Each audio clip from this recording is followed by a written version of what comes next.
Hi, I'm Ian Higton from Platform32 and I'm stood outside Earl's Court for the Eurogamer Expo, where I'm going to try and get my hands on all the best brand new games coming up this year and next, including Fallout New Vegas. I'm going to try and get some exclusive words with some of the developers behind the games. I can tell you what, I'm really excited. I can't wait to get in there!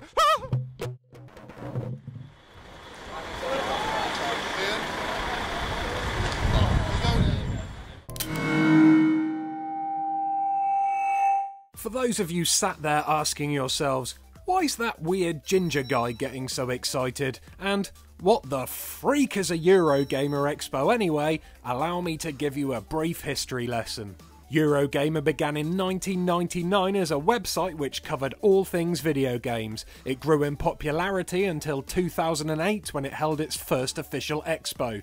The event was attended by 4,000 people and was judged a big success. However, that achievement has now been dwarfed by Eurogamer Expo 2010, which saw over 20,000 video gamers turn up to get their joypad hands sweaty over the 3-day event. There are approximately 45 million people in the UK, and with only 20,000 of these people attending, here's what the remaining 44,980,000 people missed out on. Motion-controlled games are in full force this expo, with Nintendo showing off its upcoming Wii-tastic titles. Sony had a special PlayStation Move section which was fenced off, presumably so people playing The Fight wouldn't go accidentally uppercutting someone's mum in the heat of the action, and Connect drew big crowds, especially the Dance Central stage. I can't understand why though. Other novelty-based gaming experiences making an appearance were Def Jam Rapstar, which drew huge crowds with its sing-along a rap song action, and Rock Band 3 made a headbanging appearance and showed off its new keyboard gadget.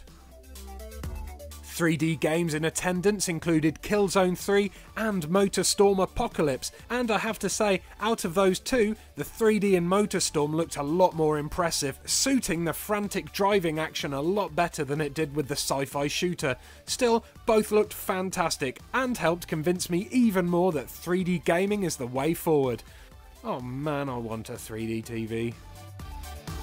Unfortunately for the prepubescent gamers amongst us, most of the best games were tucked away in the over-18s section of the expo.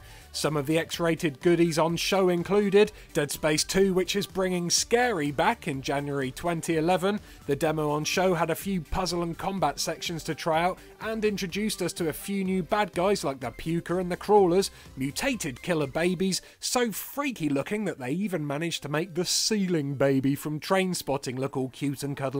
Fallout New Vegas had a couple of quests to try out. I got my hands on the grenade machine gun during my 10-minute explorathon.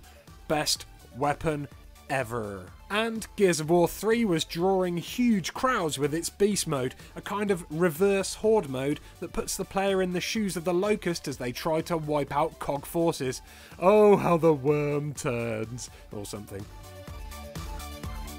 The highlights of the entire show for me though were the many developers conferences, where after queuing for ages the public got to attend special demos of some really exciting upcoming games.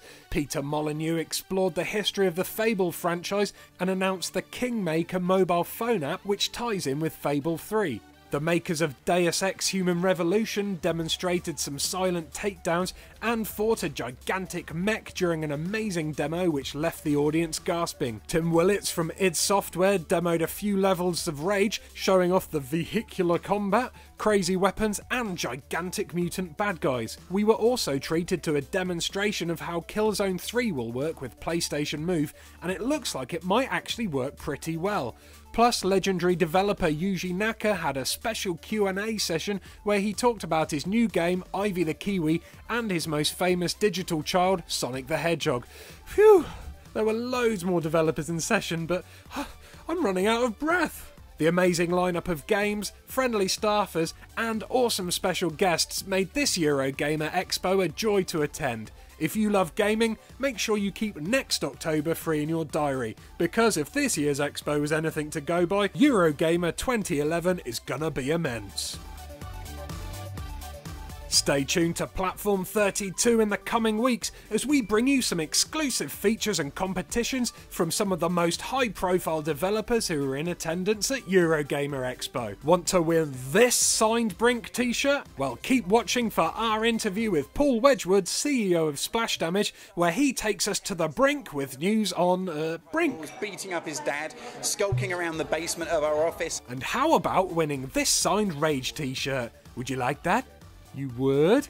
Well, you can when we speak to legendary Tim Willits from id Software as he tells us all about the new super game from the creators of Doom and Quake, Rage.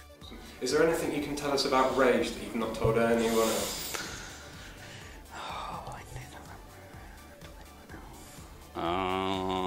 Plus, we have these two Eurogamer Expo brochures signed by none other than Sonic the Hedgehog's daddy himself, Yuji Naka, who talks about his new game Ivy the Kiwi and answers some Sonic-related questions put to him by the audience at Eurogamer. Don't close your eyes or you'll miss it all!